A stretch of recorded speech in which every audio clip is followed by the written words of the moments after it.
Welcome to Comments Podcast, the show where we discuss a variety of topics with your host, Nina. The retail sector has been severely affected during the past year with the onset of the pandemic. High street stores no longer have the guaranteed footfall of customers visiting their branches to operate successfully, and many have had to remain shut for prolonged periods during successive lockdowns. However, we have seen many well-known retail brands compelled to close their stores permanently. Many retailers have undoubtedly fought hard to protect jobs and preserve their trading.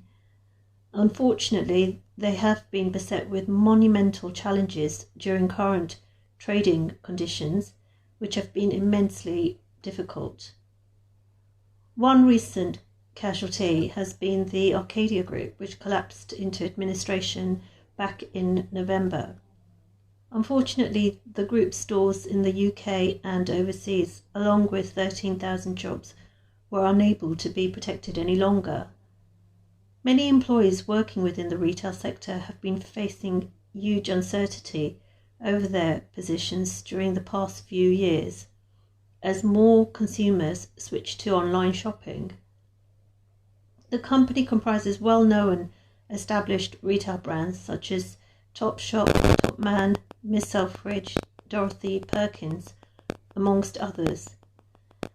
The breakup of the Arcadia Group was inevitable as it searched for potential buyers.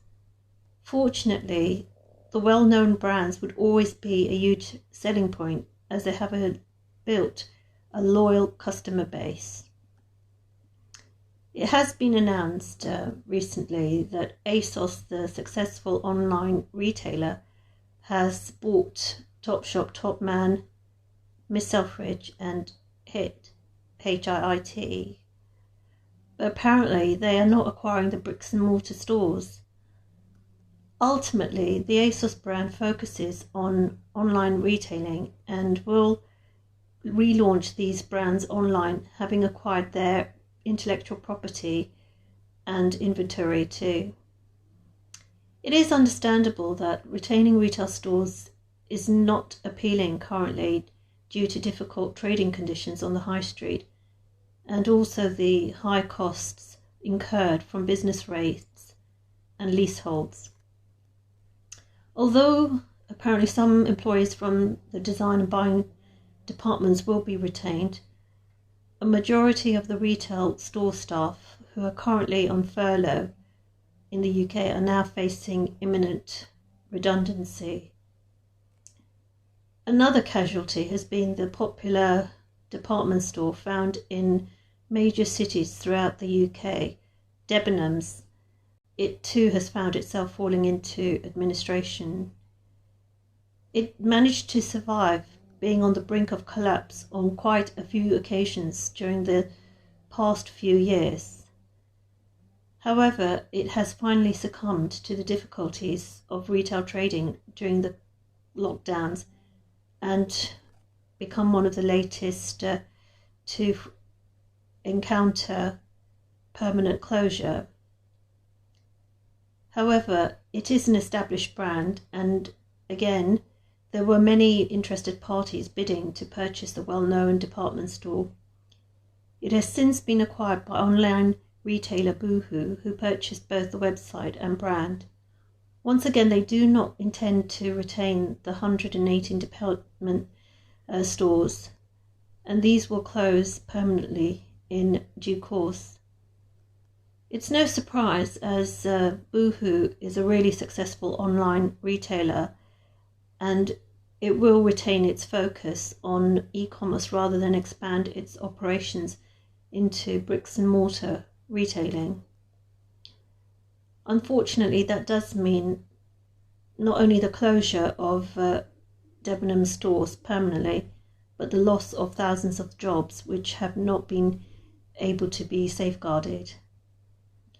Boohoo will relaunch Debenhams as an online operation soon, as it focuses to diversify its product ranges from clothing to incorporate homeware and beauty. Boohoo has great track record of salvaging other retail brands which have fallen into administration. And these popular brands have included Oasis, Coast and Caramel, and it is great that the choice is still available for consumers to shop at these well-known brands. It is a period of huge transformation and upheaval for UK's high streets. Many well-known brands are falling into administration, and there may be many more in the future. The consequence has been that high streets now have a plethora of vacant stores. Ironically, successive lockdowns have proven fantastic for e-commerce as more of us switch to online shopping. It is a stark warning for existing retailers to heed, and for all retailers to adapt to the changes in the marketplace and consumers' buying behaviour, as we now actually purchase far more products online. Overall, there is a degree of optimism. The high street will survive and thrive in the future. However, one can only wonder what will replace the high street's numerous empty stores. Thank you for tuning in to today's episode. You can subscribe to the Comments podcast via iTunes, Spotify, and other major podcast providers.